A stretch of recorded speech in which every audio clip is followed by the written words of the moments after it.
जय हिंद दोस्तों। आज इस क्लास में हम पढ़ने जा रहे हैं कंटिन्यूअस इन्फिनेटिव के बारे में। जैसा कि आपको पता है कि कंटिन्यूअस इन्फिनेटिव के अलावा तीन और टाइप्स होते हैं इन्फिनेटिव के, जिसको हम सिंपल इन्फिनेटिव, परफेक्ट इन्फिनेटिव या परफेक्ट कंटिन्यूअस इन्फिनेटिव कहते हैं। तो हम पर्टिकुलरली कंटिन्यूअस इन्फिनेटिव की बात करेंगे। जो आपका डाउट है कि कब इस्तेमाल करते हैं कंटिन्यूअस इन्फिनेटिव, कैसे करते हैं, और क्या हम कंटिन्यूअस इन्फिनेटिव की जगह बाकी जो अदर टाइप्स ऑफ इन्फिनेटिव है क्या उसका भी इस्तेमाल कर सकते हैं। तो इन सब के बारे में डिटेल से हम आज चर्चा करेंगे, सबका तुलनात्मक अध्ययन करेंगे। Simple infinitive, continuous infinitive, perfect और परफेक्ट कंटिन्यूअस इन्फिनेटिव, ये चार टाइप्स होते हैं, ये इनका स्ट्रक्चर है। लेकिन हम जो फोकस कर रहे हैं कि कंटिन्यूअस इन्फिनेटिव क्या होता है। कंटिन्यूअस इन्फिनेटिव का स्ट्रक्चर वाइज जानिए कि ये टू बी प्लस वर्ब का आईएनजी फॉर्म होता है, जिसको हम कंटिन्यूअस इन्फिनेटिव कहते हैं। अब इसका इस्तेमाल क्यों करते हैं? देखिए, जब भी आपको प्रेजेंट, पास्ट या फ्यूचर में एक पर्टिकुलर पॉइंट ऑफ टाइम में, जैसे अभी कोई काम हो रहा है, या पास्ट में कोई काम हो रहा है था, या फ्यूचर में कोई काम होता रहेगा किसी पर्टिकुलर पॉइंट ऑफ टाइम में, तो उस समय हम यूज करते हैं वैसे ही जैसे कि टेंस का इस्तेमाल करते हैं। बिल्कुल वैसा ही है। आप बिल्कुल जो कंपैरिजन करेंगे टेंस से ही इसका करेंगे। लेकिन बात है कि टेंस जब है ही तो इसका इस्तेमाल क्यों करते हैं? तो इसका इस्तेमाल करते हैं कि जो बड़े-बड़े क्लाउजेज लिखते हैं, उसकी जगह हम छोटा करके लिखें, प्रिसाइज़ करके लिखें। जैसे-जैसे आपका ज्ञान बढ़ेगा वैसे-वैसे कम शब्दों में आपको अपनी बातों को कहना आना चाहिए। यही लैंग्वेज का एक पहला डिमांड होता है। तो कंटीन्यूअस इन्फिनेटिव के बारे में हम समझे कि ऑनगोइंग एक्शन दिखाएगा किसी भी कालखंड में। जैसे अब देखिए कहाँ-कहाँ इनका इस्तेमाल करते हैं। तो देखिए, ये सारे वर्ब के बाद हम कंटीन्यूअस इन्फिनेटिव इस्तेमाल करेंगे। अगर ये सारे वर्ब पैसिव वॉइस में बनाया गया है तब भी हम कंटीन्यूअस इन्फिनेटिव इस्तेमाल करेंगे, या एडजेक्टिव है इनके बाद हम कंटीन्यूअस इन्फिनेटिव का इस्तेमाल करेंगे। लेकिन सवाल ये है कि क्या इनके बाद हम सिंपल इन्फिनेटिव या परफेक्ट इन्फिनेटिव या परफेक्ट कंटीन्यूअस इन्फिनेटिव नहीं लिख सकते क्या? बिल्कुल लिख सकते हैं। चारों टाइप्स हो सकता है। लेकिन हमने बोला कि टेंस की तरह इसको समझेंगे तो बिल्कुल आसानी से समझ में आ जाएगा। अगर कहीं वहाँ पे टाइम का इंडिकेशन दिया हुआ है तो उसके हिसाब से ही आपको सिंपल, कंटीन्यूअस, परफेक्ट या परफेक्ट कंटीन्यूअस इन्फिनेटिव लगाएँगे। अब ज़रा एग्ज़ाम्पल्स इसको समझते हैं। तो 3 ब्लॉक्स में पढ़ेंगे। सबसे पहले इन सारे वर्ब्स को देखिए, इन सारे वर्ब्स से मैं एग्ज़ाम्पल दूँगा। Seem, appear, sound, happen, prove, look, happen, pretend. ठीक है ना? अब ये वर्ब हम याद कर लें, लेकिन हम प्रैक्टिकली जब एग्ज़ाम्पल नहीं लेंगे तो इनका कभी लाइफ में यूज़ होगा ही नहीं। अब इस वाक्य को देखिए दोस्तों, यहाँ लिखा हुआ है ही हैपेंस टू बी स्टडिंग।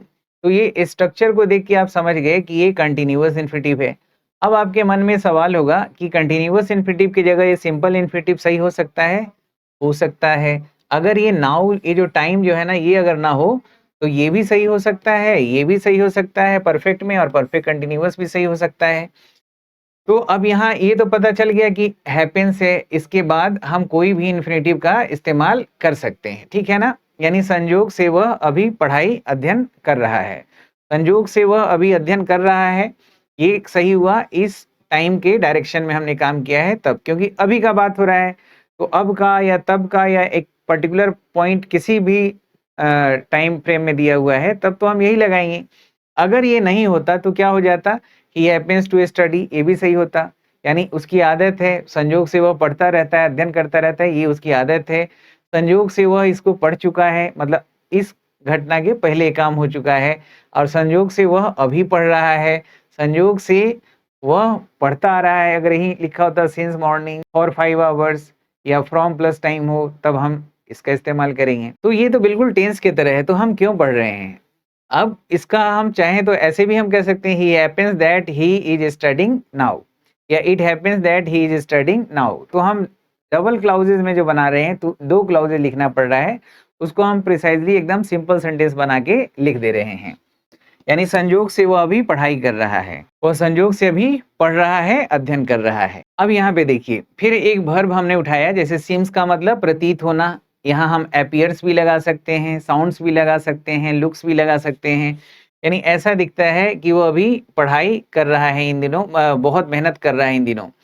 तो अब सवाल है कि सिम्स के साथ तो ये भी लग सकता है, परफेक्ट में भी लगा सकते हैं, और परफेक्ट कंटीन्यूअस इन्फिनेटिव भी लग सकता है। लेकिन इस कॉन्टेक्स्ट में यही क्यों सही है, कंटीन्यूअस इन्फिनेटिव क्यों सही है?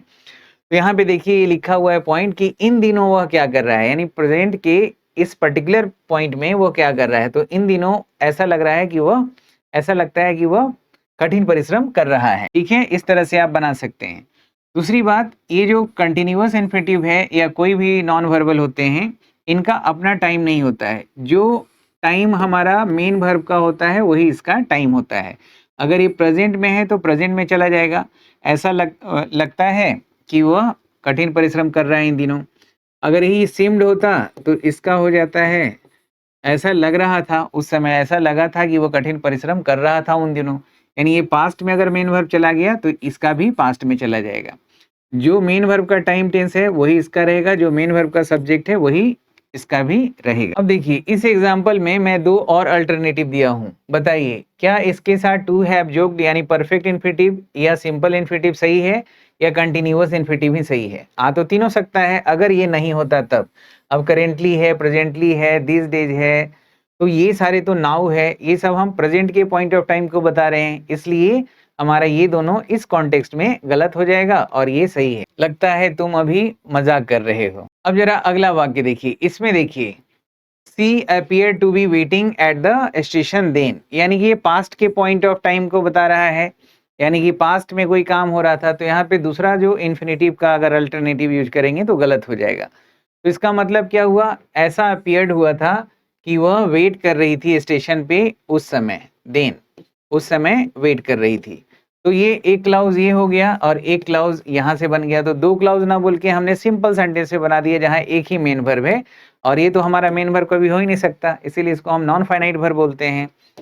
तो इस तरह से पूरी जानकारी आप लीजिए। वह उस समय स्टेशन पर इंतजार करती हुई दिखाई दे रही थी। अब ये पास्ट में था तो इसका भी टेंस पास्ट में चला गया। अभी देखिए the new rule proves to be working well presently, तो प्रेजेंटली है तो हमने कंटिन्यूअस इन्फिनेटिव लगाया, बाकी इन्फिनेटिव नहीं लगाया। और इन्फिनेटिव ही क्यों लगाया, क्योंकि यहाँ पे प्रूफ्स लिखा हुआ है। अगर यहाँ पे खाली वर्किंग लिखते या टू वर्क लिखते या वर्क लिखते तो सब गलत हो जाता।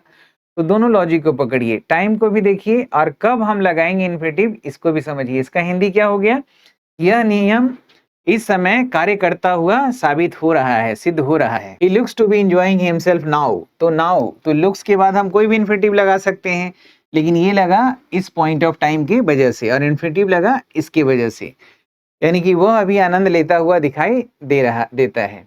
He pretended to be sleeping, कब भाई, तो ये जो क्लाउज है ना एडवर्बियल क्लाउज है जो टाइम को बता रहा है, पॉइंट ऑफ टाइम को, कि जब मैं प्रवेश किया था रूम में उस समय वह क्या कर रही थी, वह प्रिटेंड कर रही थी सोने का, कर रही थी सोने का। तो ये पास्ट में चला गया क्योंकि मेन वर्ब यहाँ पे पास्ट में है।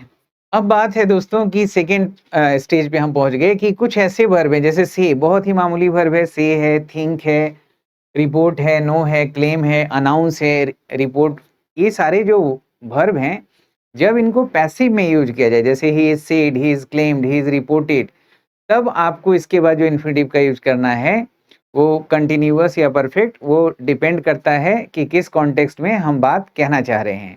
लेकिन ये बात पक्का है कि ये सब पैसिव वॉइस में ही प्रयोग होगा। जैसे यहाँ देखिए से का मतलब कहना, अब से के बारे में पढ़ रहे हैं कि he is said to be working hard this days, यानी कहा जाता है कि इन दिनों वह कठिन परिश्रम कर रहा है। मतलब कि ये एक तरह से ओपिनियन या बिलीफ को बताता है।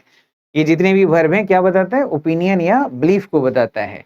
He said या she said या they are said to be working hard these days। अब देखिए यहाँ पे क्या इन चारों में से कोई भी इन्फिनेटिव यूज कर सकते हैं, बिल्कुल। अगर ये these days नहीं होता ना तो हम सब लगाते। ऐसा कहा जाता है कि वह कठिन परिश्रम करता आ रहा है, ऐसा लगता है कि वह कठिन परिश्रम करता है, वह ऐसा लगता है ऐसा कहा जाता है कि वह कठिन परिश्रम कर चुका है। लेकिन टू बी वर्किंग यहाँ पे बिल्कुल सही है क्योंकि टाइम का कॉन्टेक्स्ट हमें देखना है और ये भी देखना है कि से जो है यहाँ पैसिव में है कि नहीं है।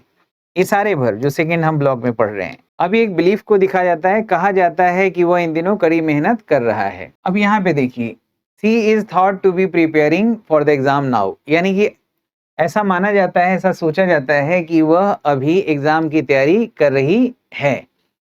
तो ये प्रेजेंट में है, इसका भी टाइम प्रेजेंट में है। अब ये पैसिव में है तो हम कोई भी इन्फिनेटिव लगा सकते हैं, लेकिन हम कंटिन्यूअस इन्फिनेटिव ही यहाँ क्यों सही हुआ, क्योंकि यहाँ पे टाइम ये था।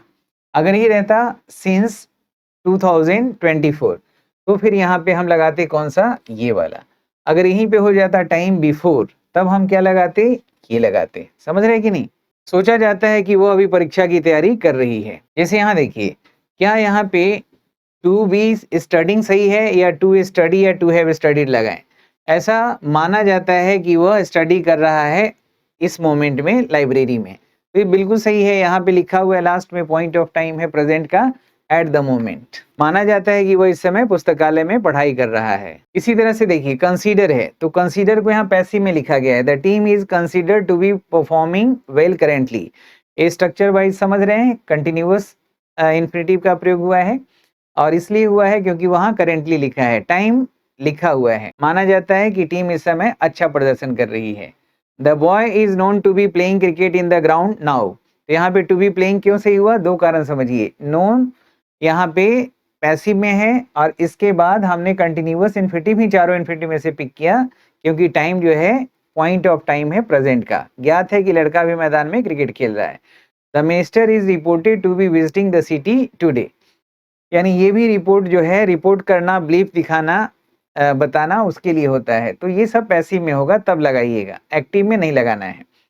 तो ये बिल्कुल सही है। ये आज की बात हो रही है प्रेजेंट का। The company is claim to be growing rapidly this day. तो दिस डे जो है ये भी हमारा पॉइंट ऑफ टाइम है, चाहे प्रेजेंट का। अगर हम यही दोज डेज लगाते तो पास्ट का हो जाता। तो हमने यहाँ पे पैसिव में देखा इस वर्ब को और फिर यहाँ पे हमने सही कंटिन्यूअस इन्फिनिटिव का इस्तेमाल किया। दूसरा इन्फिनिटिव का यूज करते तो गलत हो जाता। The project is announce to be starting soon. यानी कि घोषणा की गई है कि परियोजना शीघ्र ही शुरू हो रही है। ऑप्शंस को देखिए, मतलब एग्जांपल्स को और देखिए। The guest are expected to be arriving now. इसका हिंदी क्या हुआ कि गेस्ट, उम्मीद की जाती है कि गेस्ट अभी पहुंचने वाले हैं, पहुंच ही रहे हैं। उम्मीद की जाती है कि अतिथि अभी आ रहे हैं। He is suppose to be working in his office at the moment. इसका हिंदी क्या हो जाएगा, माना जाता है कि अभी इस मोमेंट में वो ऑफिस में काम कर रहा है। माना जाता है कि वो इस समय अपने दफ्तर में काम कर रहा है। The workers are assume to be protesting outside presently. Hindi बताइए। वर्कर्स आर अज्यूम पैसिव में बनाया हुआ है, ऐसा संभावना है, उम्मीद की जाती है कि वर्कर जो हैं बाहर में प्रोटेस्ट कर रहे हैं अभी। इज अंडरस्टूड, समझा जाता है कि वह प्रैक्टिस कर रही है कंपटीशन का इन दिनों। अब ये सारे एडजेक्टिव हैं तो आपको बहुत अच्छे से पता है कि हम कई बार बोलते हैं I am glad to meet you, I am glad to have meet you, I am glad to be doing this work, I am glad to have been working here with you for 5 days. तो सब कुछ हो सकता है, लेकिन एक ही बात है कि एडजेक्टिव है तो इन्फिनिटिव ही आएगा। लेकिन चारों टाइप में कौन आएगा, इसके लिए बस एक ही बात याद रखना है कि अगर पर्टिकुलर पॉइंट ऑफ टाइम में कोई घटना हो रहा है तब। दूसरा कारण हम क्यों ऐसा करते हैं, हम जब कॉम्प्लेक्स या कंपाउंड सेंटेंसेस को सिंपल सेंटेंस में कन्वर्ट करने के लिए ऐसा करते हैं। जैसे I am glad to be working with you this days, कि सर ये सिंपल इन्फिनिटिव नहीं लगा सकते, परफेक्ट नहीं लगा सकते, लगा सकते हैं। अगर इनको हटा दिया जाए ना तो सब लगा सकते हैं। I am glad to work, मैं बहुत खुश हूं कि मैं काम करता रहता हूं। I am glad to be working, to have worked, मैं खुश हूं कि मैं काम कर चुका हूं और करता रहा हूं। अब जैसा टाइम का डिमांड हो उसके हिसाब से इसको बदलेंगे। अब इसको नहीं, अगर इसको यूज करिएगा तो इतना बात को कहने के लिए लंबा सेंटेंस बोलना पड़ेगा। आई am glad that I am working with you this days, यानी कॉम्प्लेक्स में आपको बोलना पड़ेगा। हमने सिंपल में बना दिया तो फायदा भी समझ में आ रहा है आपको। मुझे खुशी है कि मैं इन दिनों उसके साथ काम कर रहा हूँ। She is happy to be studying in the college now. Now है और यहाँ एडजेक्टिव है, दोनों को देख के हम सही इन्फिनिटिव का प्रयोग कर रहे हैं। वो खुश है कि वो अभी इस कॉलेज में पढ़ाई कर रही है। I am sorry to be disturbing you at the moment, यानी डिस्टर्ब मैं कर रहा हूँ इस समय। अब यहाँ पे देखिए, अगर यही बात है जो सिंपल सेंटेंस में जो बात आपने कहा है, इसी को अगर हमें दूसरे तरह से बोलना पड़ेगा तो हमें पूरा वाक्य बोलना पड़ेगा दो क्लाउज के साथ। आई एम सॉरी कंजंक्शन से जोड़िए that I am disturbing you. इस तरीके से आपको कॉम्प्लेक्स सेंटेंस से बचने के लिए हम नॉन वर्बल को पढ़ाई करते हैं। मुझे खेद है कि मैं इस समय आपको परेशान कर रहा हूँ। इसका हिंदी बताइए। He is proud to be representing his school in the competition currently. Currently वह रिप्रेजेंट कर रहा है और इस बात के लिए उसे प्राउड फील हो रहा है। सिंपल सेंटेंस में हमने इस बात को कहा है। It is difficult to be working under so much pressure now. अभी की बात हो रही है कि इतना डिफिकल्ट अंडर प्रेशर में काम कर रहा है और ये बहुत ही डिफिकल्ट है। वो अभी इतने दबाव में काम करना कठिन हो रहा है। She is lucky to be travelling abroad this days. इसका हिंदी बताइए क्या हो जाएगा, क्या समझे, क्यों लगा? लकी है, एडजेक्टिव है, तो हमें इन्फिनेटिव चूज करना है, लेकिन कंटिन्यूअस इन्फिनेटिव ही क्यों? क्योंकि दिस डेज ये पर्टिकुलर पॉइंट ऑफ टाइम में काम हो रहा है। तो इसका मतलब हो गया कि वह भाग्यशाली है कि वह इन दिनों विदेश यात्रा कर रही है। दोस्तों, आज मैंने आपको कंटिन्यूअस इन्फिनेटिव तो बताया ही, इसके साथ-साथ बाकी जो अदर टाइप्स ऑफ इन्फिनेटिव है, उनको भी रिलेट करके समझाया है। इसका मीनिंग भी समझाया और साथ ही साथ ये भी बताया कि इनकी ज़रूरत इंग्लिश ग्रामर में क्यों है। दोस्तों, आप भी अगर चाहते हैं कि आपकी इंग्लिश बहुत अच्छी हो, ग्रामर अच्छा हो, वोकैब्युलरी अच्छा हो, रिटन अच्छा हो, स्पोकन अच्छा हो, आप बिल्कुल एरर फ्री होके लिख सकें, बोल सकें, ग्रामर के बिल्कुल सारे न्यूएंसेस को अच्छे से समझ सकें, तो उसके लिए आपको मैंने एक बहुत बेहतरीन पैकेज बनाया है जो रिकमेंड कर रहा हूँ, जो हर एक एग्ज़ाम्स के लिए है, चाहे वनडे कॉम्पिटिशन एसएससी, बैंक का हो, रेलवे का हो, डिफेंस का हो या यूपीएससी या अदर स्टेट पीसीएस का हो। सारे बच्चे जिनको इंग्लिश में बहुत ही बेहतर कमांड करना है, उनके लिए मैंने एक पैकेज बनाया है जिसमें 6 कोर्सेज़ का पैकेज है और इस पैकेज में 6 कोर्सेज़ के अलावा आपको बुक्स भी मिलता है। 8 बुक्स, जैसे आपको सेपरेट ग्रामर पढ़ना है, इसमें सेपरेट वोकैब्युलरी का इसमें कोर्स है। वोकैब्युलरी के अलावा रिटेन कोर्स है जिसमें आपके सारे रिटेन के जितने कंपोनेंट्स हैं सब कुछ इसमें बताया जाता है। इसके अलावा ट्रांसलेशन का एक सेपरेट कोर्स दिया है ताकि आप एक-एक करके स्टेप बाय स्टेप ग्रामर के सारे न्यूएंसेस को सिंटैक्टिकली भी और सिमेंटिकली भी समझ सकें। इसके अलावा प्रीवियस ईयर जो 2016 से लेके अब तक जो SSC, CGL, CPO, pre, main जितने भी होते हैं, सीडीएस, सीएचएसएल या सीपीओ, इन सारे एग्ज़ाम के पेपर्स का डिस्कशन हुआ है, जिसमें आपको पता चलेगा कि कैसे पैसेज, क्लोज टेस्ट और पैराजंबल या error, improvement, fill in the blanks बनाने का क्या तरीका है, कैसे हम पूरे पार्ट्स ऑफ स्पीच को समझें। स्पोकन इंग्लिश भी इस पैकेज में डाला गया है ताकि जो खास करके जो बच्चे हैं डिफेंस के हैं, जो सीडीएस या एनडीए की तैयारी करते हैं, एसएसबी की तैयारी करते हैं, तो उनमें बहुत हेल्प मिलता है और ये 8 बुक्स भी उसके साथ मिलेगा, जिसमें grammar, advance word booster, Miraj English grammar, voice narration, sentence improvement, fill in the blanks, reading skills, writing और प्रैक्टिस के लिए कॉमन एरर है। ये सारी चीज़ों को आप प्राप्त करिए। ये श्याम शर्मा लर्निंग ऐप को डाउनलोड कर लीजिए गूगल प्ले स्टोर से।